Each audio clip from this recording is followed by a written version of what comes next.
Hey there, everybody. It's Elijah and Paul, and we're here on the Think Truth podcast to answer some questions about Revelation.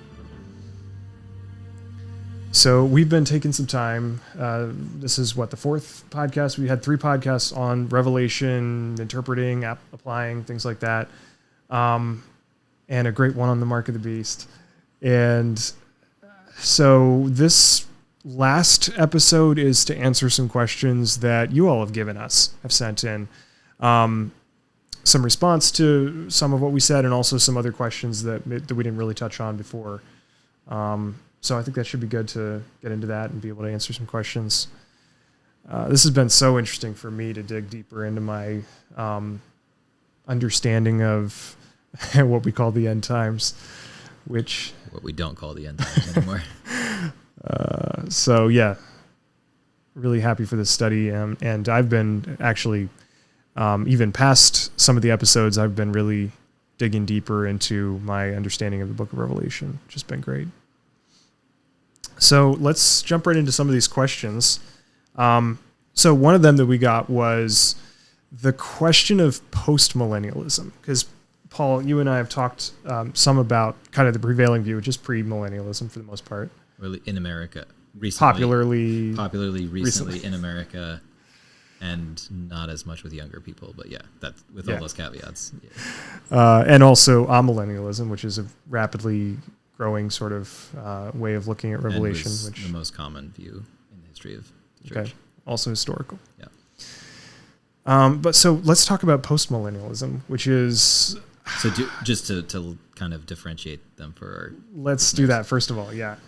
So all of this is just a question of how to interpret Revelation 20, right? And this kind of weird passage about Satan being bound for 1,000 years and Messiah reigning on the earth, and then after that, this judgment, that sort of thing, right? But other things end up getting kind of thrown in, right? Mm-hmm. Like if you're an amillennial, it's not just that you view Revelation 20 a certain way, but you kind of view the book of Revelation, you look at it differently, and so you come to Revelation 20 and you see it entirely differently. Right. There's reasons why, especially so in the history of the church, like I said, amillennialism has been, I think, the dominant view. There were some kind of pre-mills really early on. I think Justin Martyr may have been and stuff like that. But then past Augustine, Augustine was amil, and then past that, it was just, that was largely the prevailing view until more recently, just in the last 150 years, I think, mostly in America. Well, postmillennialism had its heyday. Yeah. Had its heyday. So important people like Jonathan Edwards and stuff post-mill. Okay, so let's put a little definition so under each one. Define each one. So at the core is how do we interpret Revelation 20? But you're right that how we interpret it is associated with a whole bunch of other hermeneutical things, and this is why it kind of becomes you can know sometimes, not always, but sometimes you can know a good deal about someone's general posture towards Revelation by which of those, especially the difference between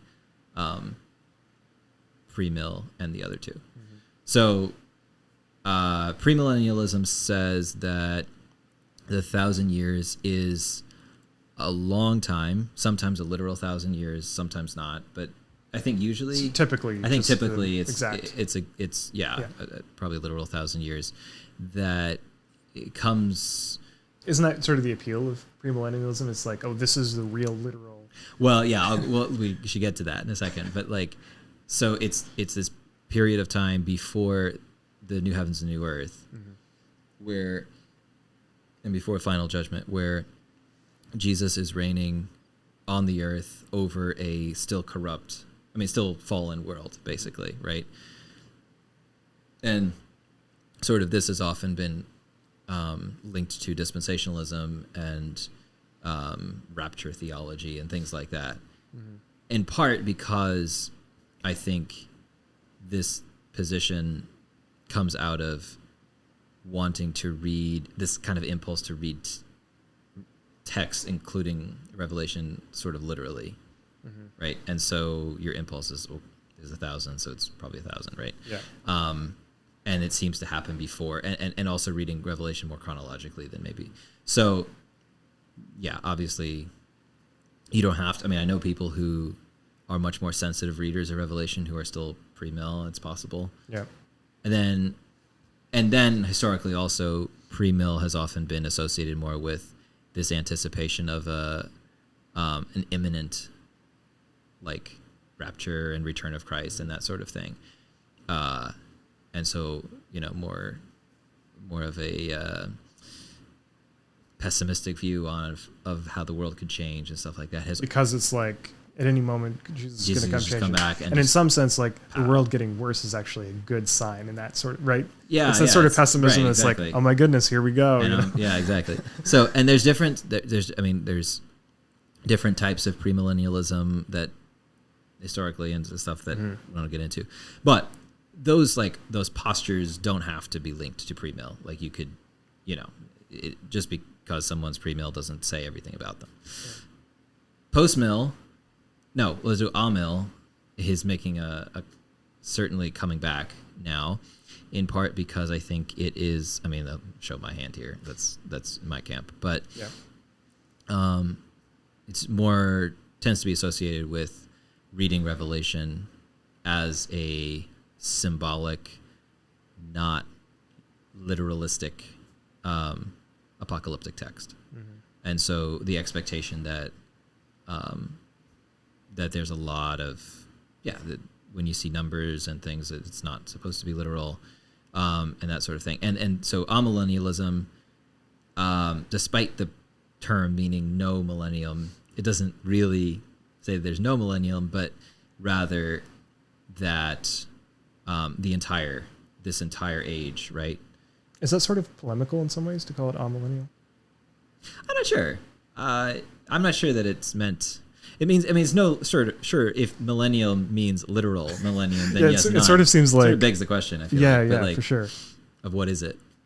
But it's basically the idea that, right, that this whole age, what some people maybe call the church age, right, the period between the outpouring of the Spirit and the return of Christ, while being a very dark age, is at the same time also a time when the gospel is transforming the nations in a way that had not been the case before Jesus came. Hence the idea of Satan being bound. Yeah, right. Yeah, exactly. And so this is Satan is bound and not bound at the same time, in a sense, right? He's doing there's all sorts of terrible things going on. But at the same time, if you compare this era of redemptive history with what came before it,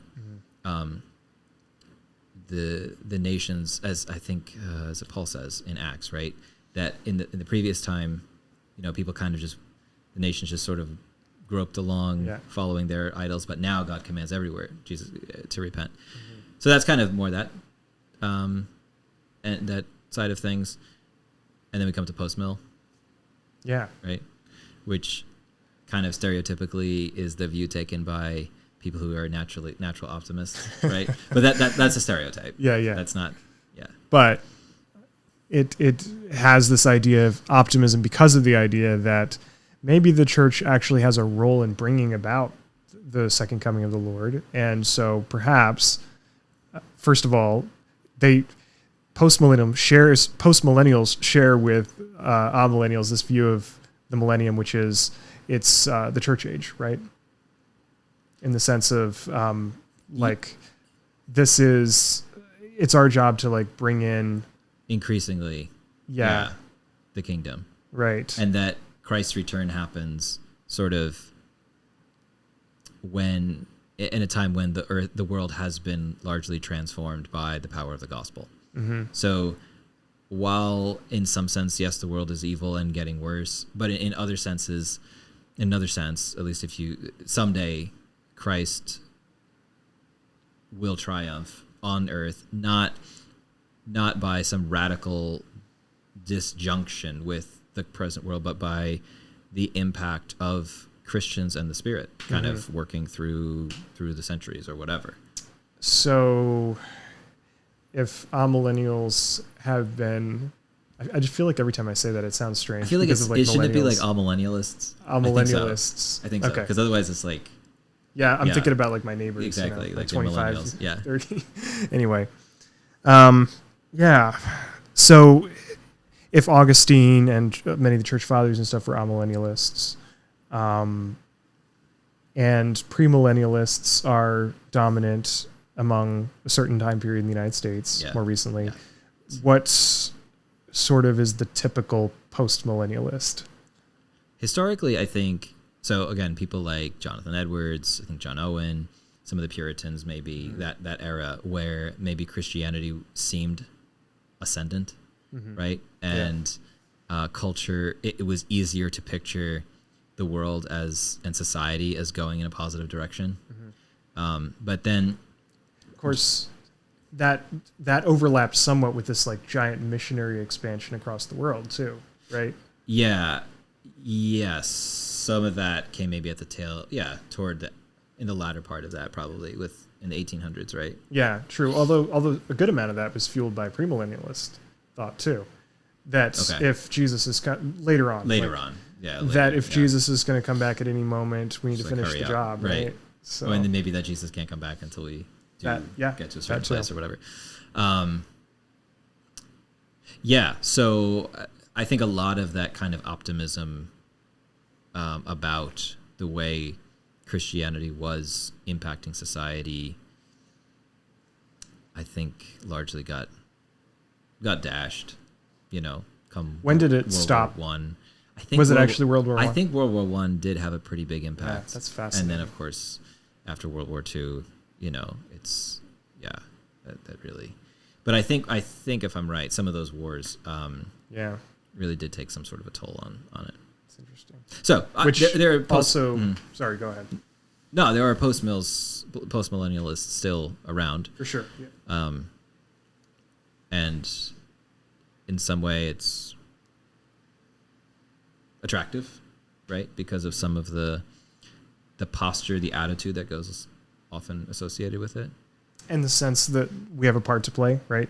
Yeah. Which is, it's not exclusive to postmillennialism, but there is that thought that like within postmillennialism that if it's our job to bring in the kingdom and to do what we can to add our little piece to the puzzle, then it's sort of an extra motivation, perhaps. Yeah, it probably is. Yeah. But I think also to change government and politics and exactly culture and all that too. So unfortunately, it's fueled culture wars at times.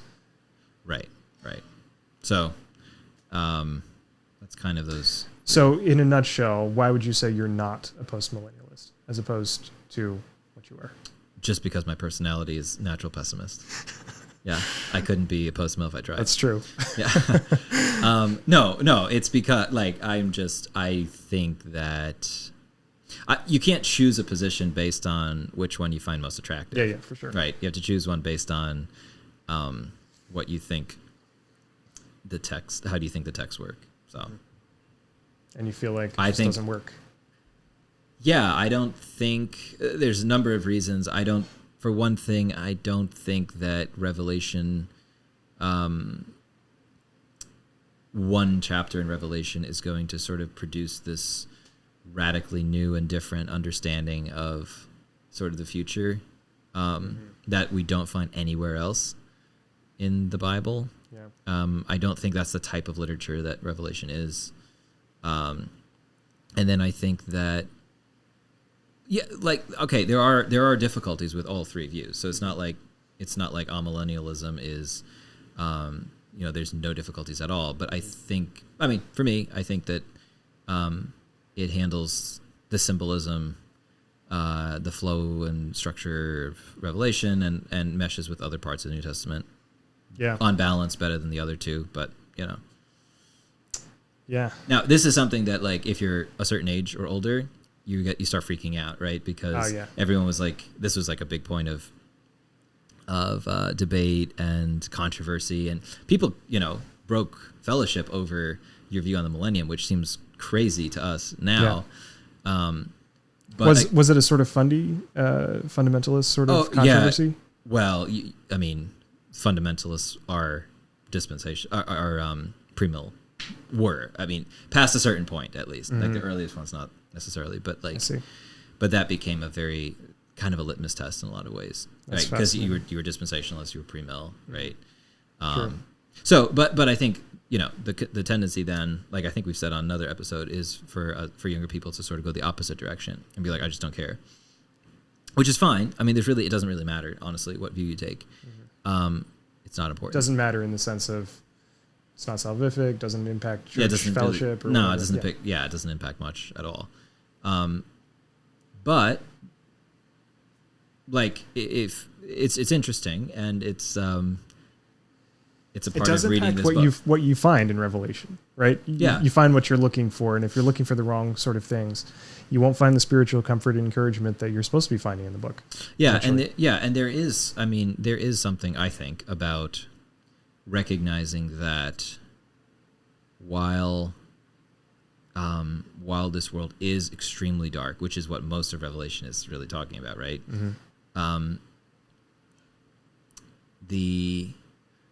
Jesus does have Satan on a chain at this stage, right? And when we see things like, Muslims having dreams about Jesus across the world, and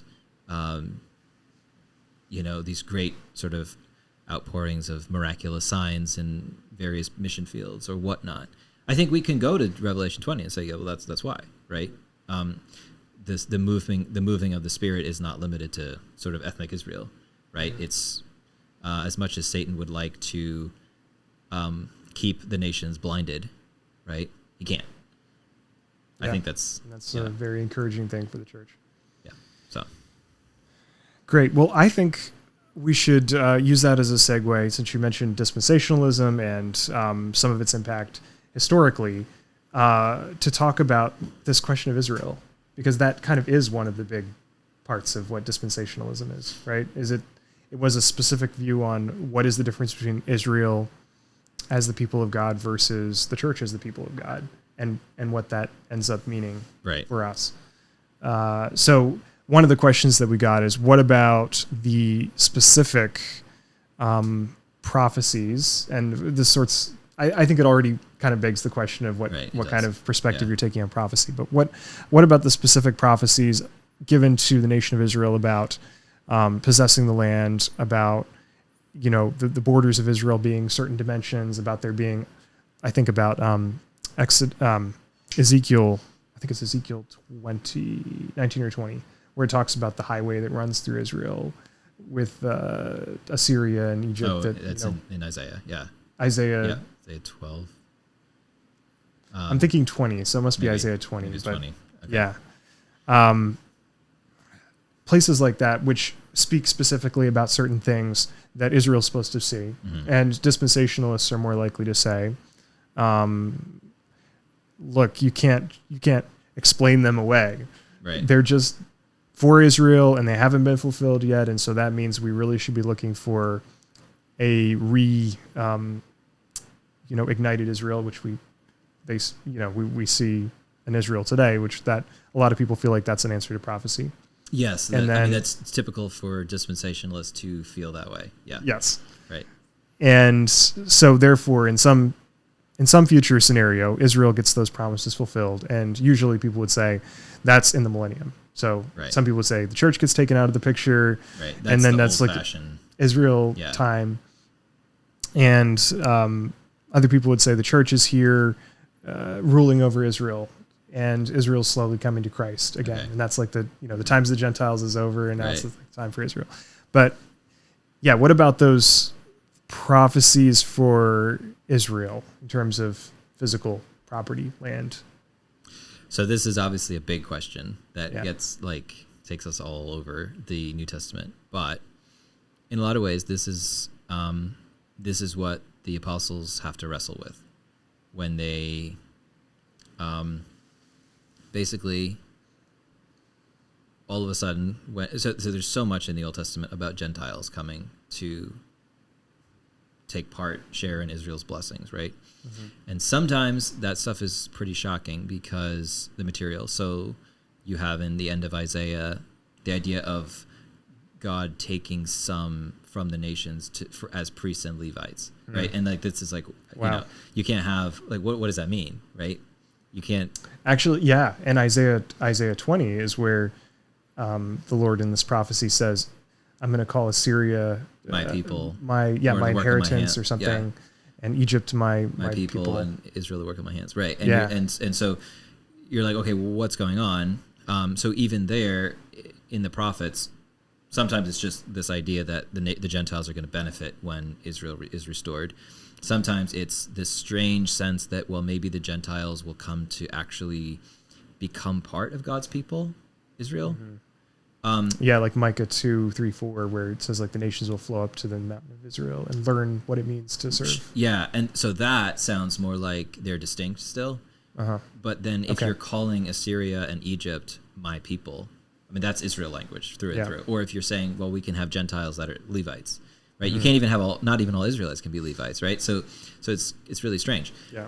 But then the apostles show up, and all of a sudden, so their expectation is that,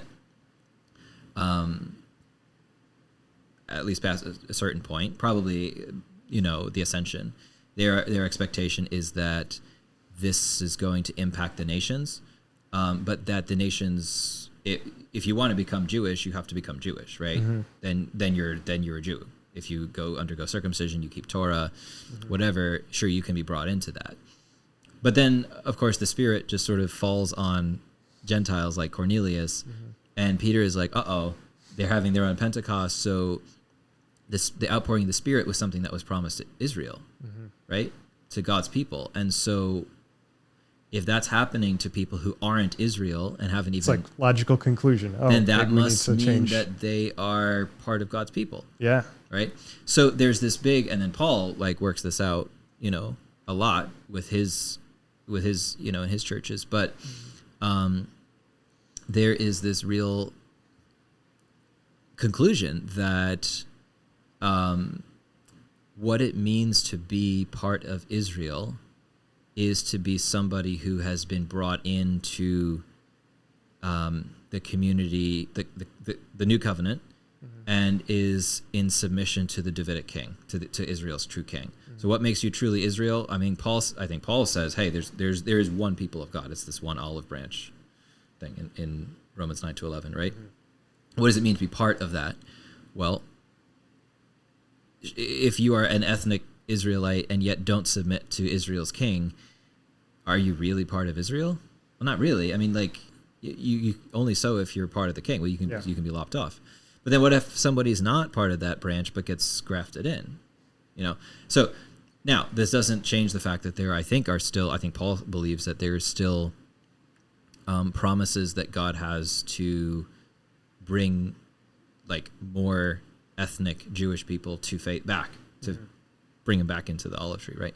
Yeah. But it does throughout the New Testament. There's pretty clear, I think, statements that the one people of God, Jews and Gentiles alike, who are part of the community of faith in the Messiah and have received the Spirit, that is ultimately true Israel. So Paul at the end of Galatians will say, to those who believe and love the Lord, grace and mercy be upon them, and to the Israel of God, right? And it's his little last jab at his opponents who, right? Or speaking Peter to the Gentile Galatians and saying, you are the true Israel of God is not it's you, it's all of you people who love Jesus. Peter will basically do the same thing when he in 1 Peter will take passages about Israel's calling from Exodus. You are a chosen race, a royal priesthood, whatever, and apply them to Gentiles. It's commonly viewed that 1 Peter is written to a predominantly Gentile audience. He'll call them exiles, right? And he'll apply Israel language to them, right? So there's this real sense that what it means to be a Christian is to be brought into this expanded, redefined Israel, right? And then beyond that, someone like the Apostle Paul will take the land promises from Abraham, and expand that. In his view, that seems to be expanded to include the whole new creation. So when he talks in Romans 3:4 about the promises to Abraham and his offspring that he would be heir of the world, which that's harking back specifically to, the wording specifically to the promise of land to Abraham's descendants.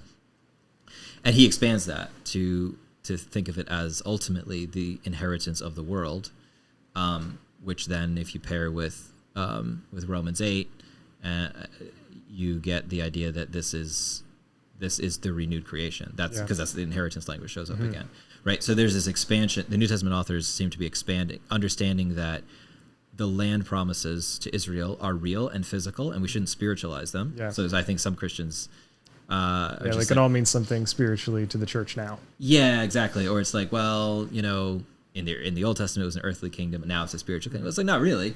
We're just waiting. Yeah. Right. What, like Jesus said, the meek will inherit the earth. Right. So yeah, I think those are some factors. And if we get, we can talk about the new temple that Ezekiel talks about in 40 to 48, right? Because that's a super important piece in the dispensational premillennialist framework, right? Right. Because there has to be this new temple somehow. Right. So, New Israel. But it seems pretty clear from that text and then from how it's developed later that this isn't in sort of visualizing a literal temple. It's clearly fantastic, right? It's very detailed. And I think that trips people up. People see all the measurements and they're like, well, this has to be, But I think all the measurements and stuff are meant to hark back to the way that the tabernacle, right, was talked about back in Exodus and such. But all the fantastic elements in and it's not a complete blueprint either. No, you're missing height, which is trouble. But also, you've got the river of life that flows out of the middle of it, right? And this, whatever this thing is, it seems to be the center of a completely renewed world, right?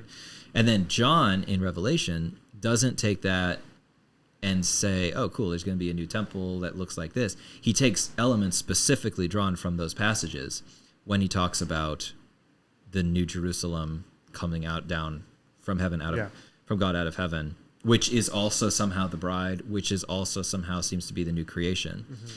And he says there's no temple in that city, right? But you're like, but he's drawing, that whole vision is drawn out of Ezekiel.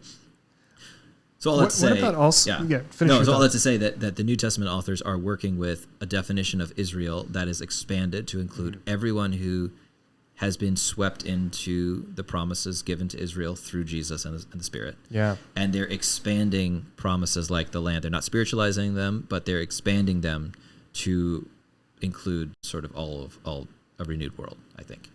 Yeah, that's really good. And Jesus picks up the metaphor too, right, of the Ezekiel's temple when he talks about rivers of living water flowing from us. Right. Yeah. Yeah. So there's layers and dimensions to how the temple in John is fascinating, right? Because in a sense, Jesus is the temple in John, in like the John 1 and 2. The Spirit's presence, like you said, is this temple presence in that passage of John, right? Yeah, so that's good.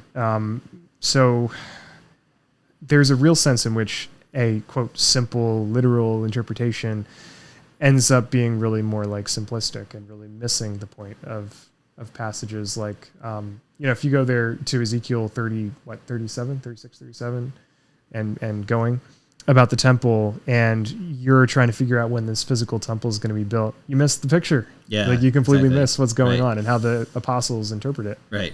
And just like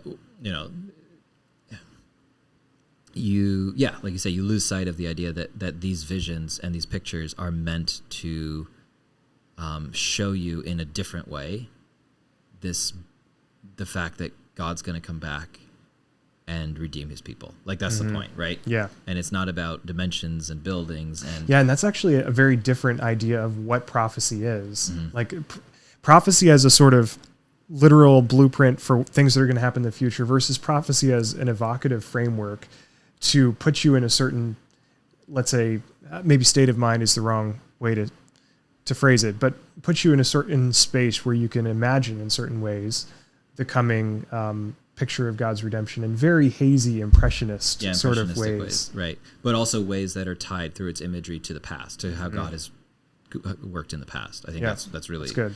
Really important. But now we're not saying that like this stuff isn't referential to the future, that it's just like, you know, a cool picture. Yeah. No, it really is forward pointing, right? And sometimes specifically, right? It's not like it's not like we're saying there is no such thing as like specific prophecy. No. But that a lot of times what we have called prophetic passages are a lot broader and such than they are like microscopic. Yeah, that's good. Okay. Let's jump over to two final questions. One is, there's this question about... I should interrupt you again. Go ahead. We just said about Israel and the church, right? This brings us back to what we talked about in a previous episode about the 144,000, right? Oh, yes. Same, that's really good to bring in. Where John is taking all of the imagery and the numbers and stuff for Israel and saying, well, that's this expanded people of God from every tribe and nation, right? So he's doing exactly the same thing. Yeah, and if you are using that 144,000 and looking for physical people, you're in good company with the Jehovah's Witnesses. Yes. And that's not what's going on there. No. Yeah, that's good. So let's jump over to these two final questions. One is this question, further expanding on what you said about Revelation as a certain genre, as apocalyptic genre. Some people said, well, what if those other writings, because that was a core part of your argument, these other apocalyptic writings, which are written in the same style and format and use some of the same literary devices, let's say. Yeah. What if they're actually borrowed from Revelation? So, I mean, one, it's certainly not the case, but also, I one of my questions would be why would one even suggest that, or why would one want to think that was the case? Is there an assumption behind that? And possibly the assumption would just be that if people, so if you say that John wrote this out, does it mean that what it says, that he saw something and then he wrote it down, or was he just making up stuff, right? You don't want to have John making up stuff. Sure. So there's sort of two parts of the question. The first part, no. These other apocalyptic writings that we've been talking about are Jewish and not Christian, right? For one thing, and Jewish people are not going to be borrowing taking one Christian work and being like, "Hey, this is awesome! Like we should sort of do this ourselves." That's just not going to be the case. Plus, it seems quite unlikely to me that Revelation is going to circulate that widely in those circles that quickly to generate all this stuff. But the bigger... Because these were all written around the same time. Yeah, well, so the bigger problem is that some of these were written around the same time, and then some of them were written earlier, right? So there are texts, apocalyptic type texts that have Christian interpolations later. We've not talked about those, right? We talked about only texts that are Jewish and that date. So texts like from First Enoch date a couple of centuries, at least 2 or 3 centuries before BC. Different parts of it, we found them at Qumran, right? Yeah. And then there's some other texts at Qumran that have a similar style and take, again, written, pre 70 AD. Before, because that's when it was destroyed around then. Qumran was destroyed around 70. It was somewhere around there.